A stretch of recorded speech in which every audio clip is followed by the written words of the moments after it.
Assalamualaikum warahmatullahi wabarakatuh. Perkenalkan, nama saya Muhammad Kevin Fernando, NIM 19017113. Di sini saya akan menjelaskan tentang angkatan 45. Dan materi pertama yang akan saya jelaskan adalah sejarah angkatan 45. Sastra angkatan 45 dimulai pada tahun 1942. Pada tanggal 9 Maret tahun 1942 itu, pada saat mengambil alihan kekuasaan Jepang di Indonesia. Sejak tahun itu terjadilah perubahan besar-besaran. Revolusi kebudayaan dimulai tahun itu. Pada mulanya angkatan ini disebut dengan berbagai nama. Ada yang menyebut angkatan perang, angkatan kemerdekaan, angkatan Khairil Anwar, dan lain-lain. Baru pada tahun 1948, Rosihan Anwar menyebut angkatan ini dengan nama Angkatan 45. Nama Angkatan 45 baru diberikan pada tahun 1949 oleh Rosihan Anwar. Meski tidak disetujui banyak sastrawan, ada 4 tokoh utama yang sering dianggap sebagai pelopor Angkatan 45. Yang pertama Khairil Anwar, yang kedua Kasrul Sani, yang ketiga Rifai Apin, yang keempat Idrus. Khairil seorang individualis dan anarkis. Asrul aristokrat dan moralis. Idrus penuh dengan sinisme. Rifai lebih dikenal sebagai nihilis. Surat Kepercayaan Gelanggang adalah pernyataan sikap dari beberapa sastrawan Indonesia yang kemudian dikenal sebagai Angkatan 45. Di antara para sastrawan ini yang paling menonjol adalah Khairil Anwar, Asrul Sani, dan Rifai Apin. Surat ini diterbitkan oleh majalah Siasat pada tanggal 22 Oktober 1950.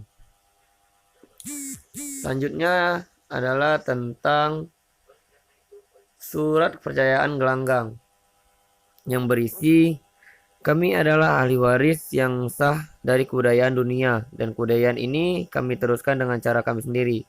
Kami lahir dari kalangan orang banyak, dan pengertian rakyat bagi kami adalah kumpulan campur baur dari mana dunia baru yang sehat dapat dilahirkan.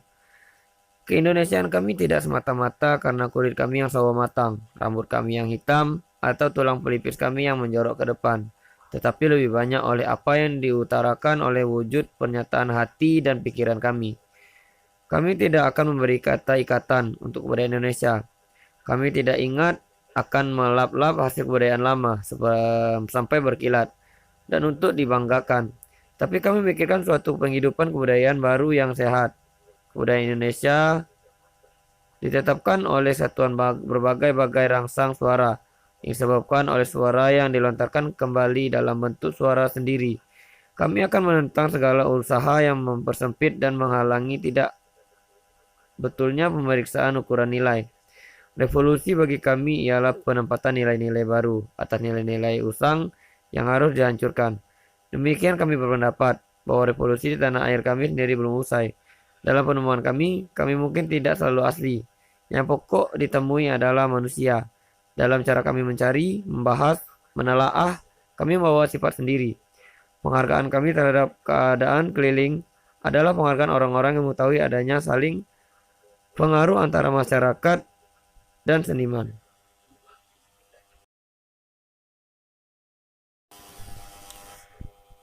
Dan yang selanjutnya saya akan menjelaskan tentang pelopor Angkatan 45. Yang pertama ada Adihat K. Miharja.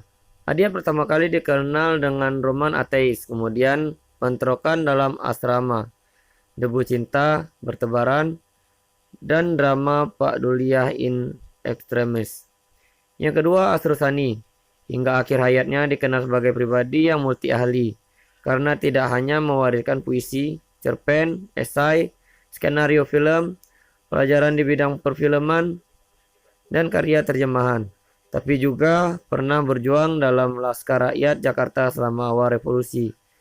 Karyanya diantaranya yakni naskah drama Mahkamah. Yang ketiga Khairil Anwar. Karya-karyanya yang penting dibutuhkan orang setelah ia meninggal. Yang kumpulan sajak kerikil tajam, dan yang terrempas, dan yang putus. Deru campur debu, tiga menguak takdir, aku ini binatang jalang, dan derai-derai cemara. Yang keempat Idrus. Idrus pernah menjadi redaktur kisah dan Indonesia. Karyanya yang penting drama Dr. Wisma, kumpulan cerpen dan drama dari F. Maria ke Jalan Lain ke Roma, drama keluarga Surono, novel Aki, dan novel perempuan dan kebangsaan. Yang kelima, Mukhtar Lubis, mengawali karir kepengarangan di tahun 1950-an dengan novel Jalan Tak Ada Ujung, kemudian novel Tanah Gersang, Senja di Jakarta, Harimau-Harimau, Maut dan Cinta. Yang keenam, Pramoja Anantatur. Setelah peristiwa tahun 1965, Pram menjadi tahanan politik di Pulau Buru hingga tahun 1979. Karyanya yang terkenal yakni tetralogi Pulau Buru, Bumi Manusia, Anak Semua Bangsa, Jejak Langkah, Rumah Kaca. Yang tujuh, Rifai Yapin, nasibnya menjadi suram dan tak terdengar kabarnya lagi setelah terjadi peristiwa September 1965. Yang terakhir adalah Utuy Tantang Sentani. Karya dramanya yang penting Bunga Rumah Makan, Suling, Awal dan Mira, Sayang Ada Orang Lain, dan Di Langit Ada Bintang.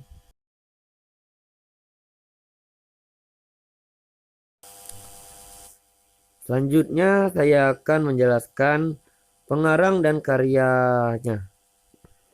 Yang pertama ada Khairil Anwar yang dijuluki sebagai si binatang jalang. Adalah penyair terkemuka di Indonesia berdarah Minangkabau. Dia diperkirakan telah menulis 96 karya, termasuk 70 puisi bersama Arsusani dan Rifai Yapin. Dia dinobatkan oleh HB Jasin sebagai pelopor angkatan 45, sekaligus puisi modern Indonesia. Ia lahir pada 26 Juli 1922 di Medan, meninggal pada 28 April 1949 di Jakarta. Dan beliau merupakan angkatan 45 periode menulis 1942 sampai 1949. Yang kedua ada Asrul Sani adalah seorang sastrawan, sutradara, dan penulis skenario film ternama asal Indonesia. Dalam belantika perfilman Indonesia, Arsusani telah berkiprah selama lebih kurang 67 tahun, menyutradarai beberapa film, serta meraih 8 penghargaan Piala Citra untuk penulisan skenario dan cerita asli.